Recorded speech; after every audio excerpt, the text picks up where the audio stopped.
Welcome to the What's Up with Real Estate show. I am your host, Matt Schaup, and today I will be answering your questions about buying, selling, and investing in real estate. I will also be giving you a sneak peek into the inner workings of the real estate industry. Why? So that you can be informed and empowered to make the right decision about if, how, when, and why to hire not just a real estate agent, but a real estate professional.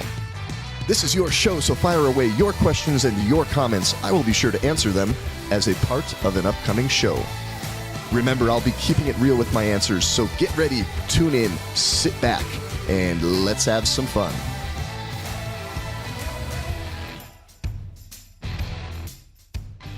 Hey everybody, welcome to the What's Up with Real Estate show. This is episode 4, and today we are going to be talking specifically to you if you are thinking about buying a home, or maybe you're in the process of buying a home, or you maybe just bought a home. If you are in the market or thinking about getting into the market of buying a home, whether it's for the first time and you're a first-time home buyer, or you're a second, third, fourth returning home buyer, there's some things I'd like to talk about to you today, because again, the show is about answering your questions about buying, selling, investing in real estate, and sharing behind the scenes so you can make the right decision about if, when, how, and why to hire a real estate professional. So what I want to do today is I want to explain first the 6 components. There's 6 main things that happen that you need to be considerate of when you're buying a home, and really leading up to finding the right agent. Once you write an offer on a home and go under contract,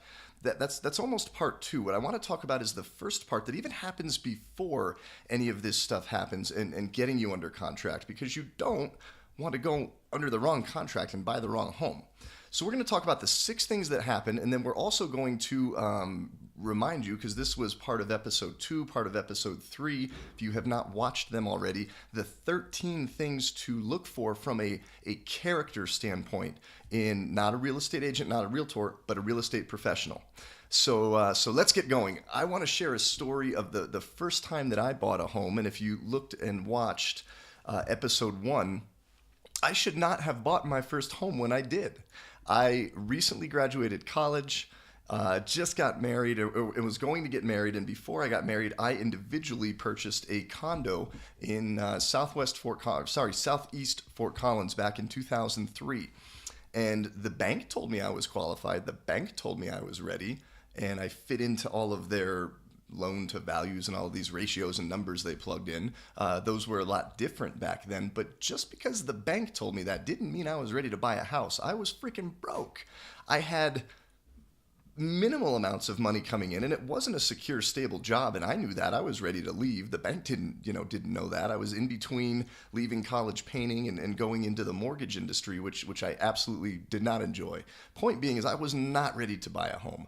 And the bank had me, they lent me that money anyway. The agent that I worked with, I would argue, was not a real estate professional. I'm sorry. And she did not display 13 character qualities that were looking out for my best interest, did not educate me, serve me, bring me value, think about what was in it for me as a client. She wanted to make her 3% on the deal, and she did. But again, I'm a big boy. I signed the papers. I made the decision. So at the end of the day, you're a big boy, you're a big girl, you're a big man, you're a big woman. It's ultimately your decision. I just want to share my story and experience and provide you that value. Actually, before we get into the 6 things that happen in a real estate transaction, I almost forgot. Sorry, I went on a rant there. I'm going to do that from time to time. I would like to thank the official sponsor of the What's Up with Real Estate show. It's Spanish Café con Leche, coffee with milk. I call it Spanish coffee. And it's good this morning. I have to thank my my importer, maybe smuggler, trafficker of Spanish coffee, Juana. Juana, gracias por enviarme el café que está en camino y está buenísimo aquí saliendo en el canal, ¿vale? Un abrazo y nos vemos en marzo y el peque también queremos ver, ¿vale? Just thanked my friend Juana for importing coffee. A good friend of mine from Spain sends me this stuff. Hopefully you'll get to try it with me someday. 6 things that happen and things to consider when you're buying real estate. Number 1, there is no such thing as a perfect home. As much as you look, your spouse, your sig other, whoever's buying the home with you, you're going to have a list of wants, a list of needs. There needs to be a reason why you want those needs and wants. There needs to be a why of what drives that, but nothing is perfect. Okay, well, I'll go build a home then. Nothing will be perfect. Please understand, nothing is ever perfect. There is no such thing as a 100% perfect home. That's point one. Point two, you don't want to miss out or lose out on the most ideal home. Since there's not a perfect home, you need to find the ideal home, the 80% home. And a good agent will help and make sure that you do not miss out on anything. And I'll talk about what to look for, how to interview a potential agent, real estate professional really is what you want when you buy a home. So nothing's perfect. You don't want to miss out. You want to get the best deal possible. You don't want to overpay for a home. I overpaid for a home. Do you know how crummy I felt that this knucklehead realtor didn't help try to get me a deal? Didn't care. I was pissed. I was upset. You should be ashamed of yourself. You've been doing this for years, and you maybe still are. She's still in the industry here in Northern Colorado. It's crazy. Number four, understand why you want the home that you do. A real estate agent, just a typical knucklehead agent's going to say, give me a list of what do you want, how many bedrooms, how many bathrooms. Why do you want those things? You need to understand why. And a good agent should be able to pull that out of you. Number five, this is not taught in real estate school. So we go to real estate training classes. I'm a huge believer in ninja selling, and I'm sharing a lot of the process that Larry Kendall teaches and talks about. And Larry is a rock star. He is high class, good people, runs a phenomenal company here in town. But one of the things even that we don't get taught in the industry, and a lot of us think this isn't our responsibility. I think it's my responsibility to you, if I'm representing you to buy a home, that I make sure, point five, that you are financially ready to buy a home. I was not. I was in debt, then I lost my job, then I went into more debt. Now I figured it all out just because I know how to work hard, but some people don't have that kind of drive to do that. So you need, just because the bank says that you're qualified, just because your agent says, okay, my lender said you're qualified, let's go look at a $400,000 house, doesn't mean you should buy one. Number six, if you are ready to buy a home and you have a great agent doing all of these things and passing all of these tests, then you go out to look. You need to be positioned as the best buyer for that home that is being sold. And your story needs to be the best. Your positioning needs to be the best. Your financial situation needs to be the best. So a great agent, a real estate professional, will take what you've got, what you're working with, will take what you're working with and craft that story and be able to pitch you as the most qualified, ready, willing, and able buyer. Because if there's 5 offers on a house, or you're in Northern Colorado in 2015, 16, 17, 18, things are chilling and cooling a little bit. But there's multiple offers, and my first buyer I worked with, we had to write some multiple offers. I've worked with buyers where we had to go do this a couple of times. So positioning, and then just being consistent and continuing to drive forward and hustle. So what does all this mean? These are the 6 things that happen, and remember, there's 13 character qualities that you should look for in a real estate professional. And if a real estate agent or realtor or knucklehead does not display any of these, then fire them. Providing value, creating solutions, sharing experience, being authentic, so that number 5, you resonate with them. They should never push you into a decision. Number 7, they advise you. 8, they care about your money, your finances, your future, your family in front of theirs. Okay, the next one, number 9, they're human, they're imperfect, but they'll own up to their mistakes, which is number 10, okay? I'm not asking anybody to be perfect, but I'm saying when you're imperfect, admit it, take extreme ownership. That's number 10. And number 11 is be better every day, grow, and have some initiative, be doing something to make your life better. And then number 12 is, do you display all of that in things other than real estate? Or are you just excellent at real estate, but you kind of suck at everything else, or not as great at everything else? It should be consistency and integrity through your life. And then the last one is, you don't need to really say it so much. You don't need the shiny marketing brochure. You just go out and you do. So what this all means for you, if you're looking to buy a home and you're sitting down with a real estate agent, again, do not go hire your brother or your sister or your cousin who was a bartender at the college bar 6 months ago and then went and passed a real estate exam. That's all you need to do. You need to pass an exam. It's not that hard if you go study at it and you learn how to pass the test. There's a very low barrier to entry. Do not hire somebody just because they did that and you want to be nice to your brother or be nice to your sister or keep it in the family. Now, if your brother or your sister or your relative or your good buddy that you drank beers with in college, whatever that is, displays these 13 character qualities to a high degree, multiplied over these 6 things that happen when you buy a home, then yes, hire them. But if not, you are putting the biggest financial decision that you're going to make into the hands of this person. And is that less important if this person does not display these things than keeping it in the family and not wanting to make your brother feel bad? To me, I don't think it is. But hey, some of you it is, and if that's what you want, that's totally cool. So moving forward, take these 13 things times 6. That is 78 points. And I will have on mattschauprealtor.com very soon. Click on the resources tab, go to the buyers section, and click on the link that says download the 78 things to look for in hiring an agent. That will be up in a little bit. It's still in process, but check it out. And when you sit down and interview them, just start checking things off. Give it a 1 to 10 score and say, how do they provide value? Do I feel like in the category of explaining about the ideal home, which is point 1, give them a score from 1 to 10 on if they provided value, created solutions, go down the list. And you make the score be whatever you want the score be to be a passing and acceptable score. Okay, I think they should get a B plus or an A minus because nobody's perfect, at least. If not, throw them out the door. All right.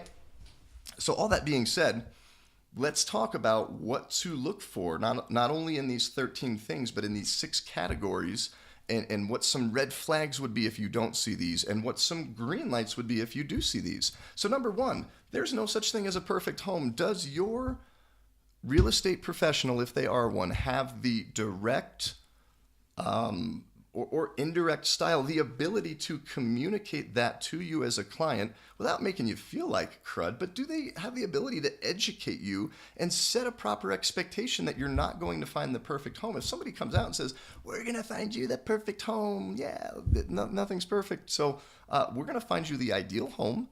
And let me explain that you're not going to find everything. Even if you build it, you'll get done and 6 months later say, I wish I would have moved to this cabinet here. Does your agent have the ability to communicate and educate you with that?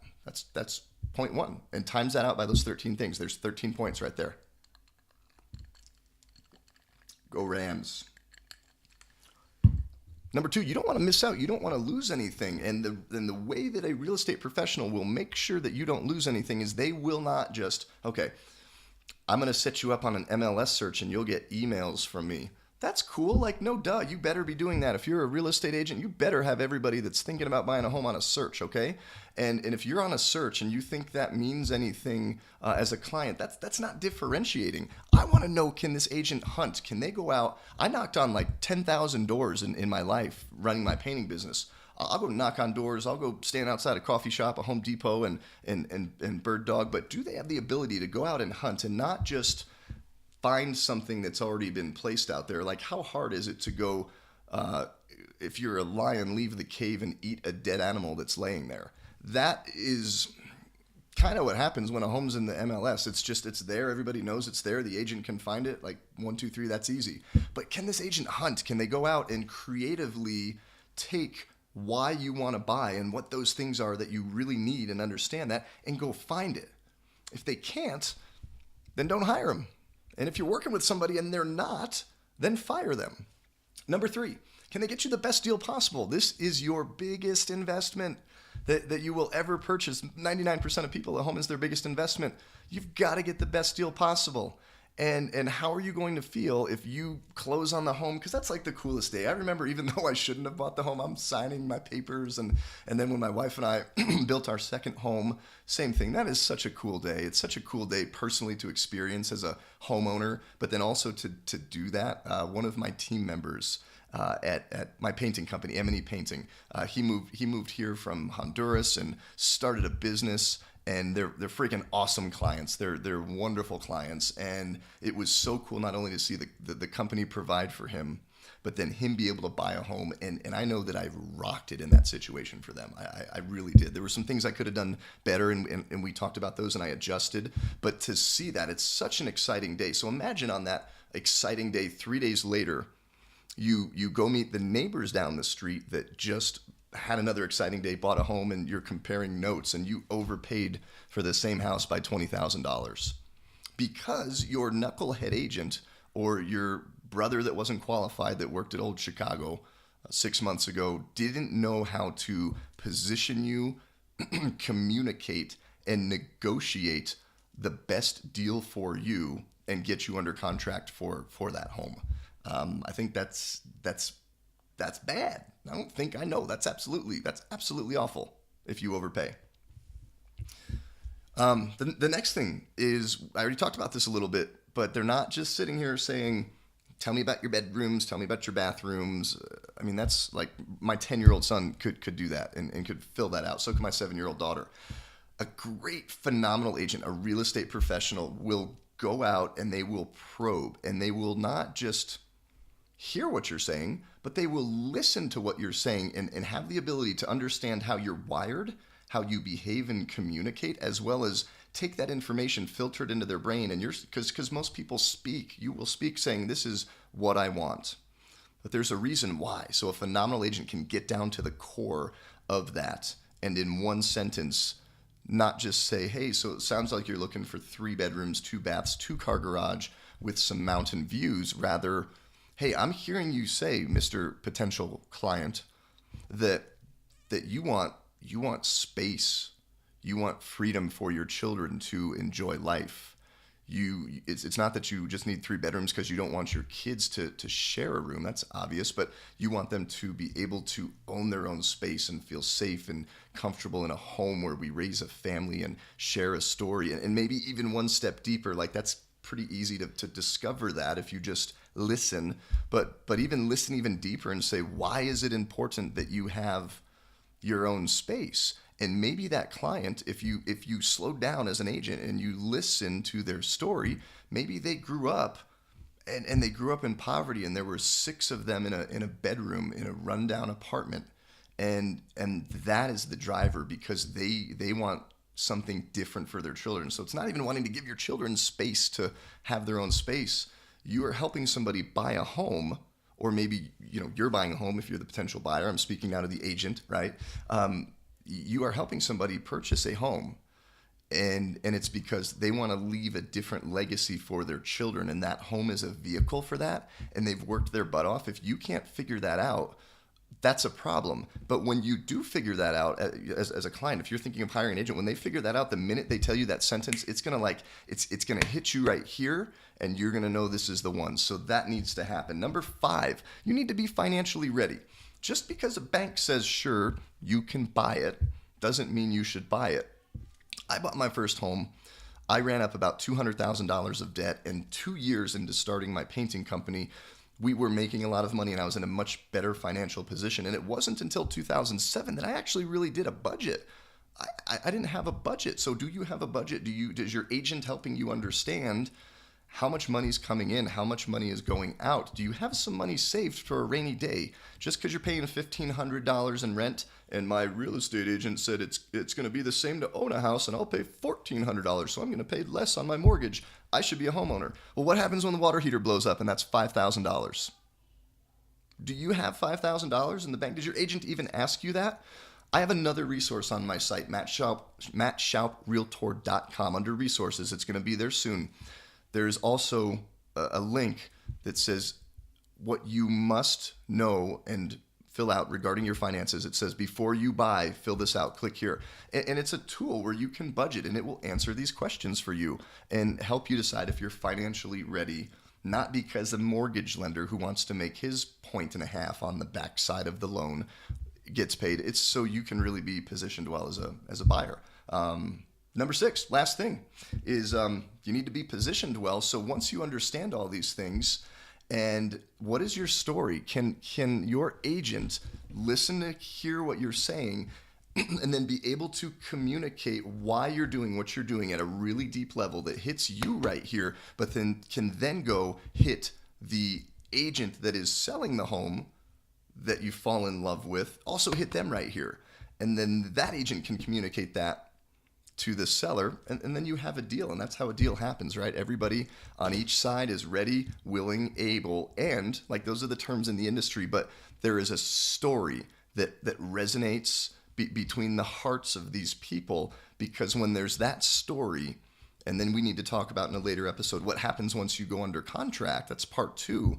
When there's a good connection there, and the buyer and the seller almost fall in love with each other's stories because both agents on each side are real estate professionals, that's when you get the best deal possible. That's when you don't miss out. That's when you find your ideal home. You get positioned in there in a good financial situation. So if maybe you lose your job, you're okay for 6 months and you're not going to get foreclosed on and then ruin your credit for 7 years, like I've seen so many people do.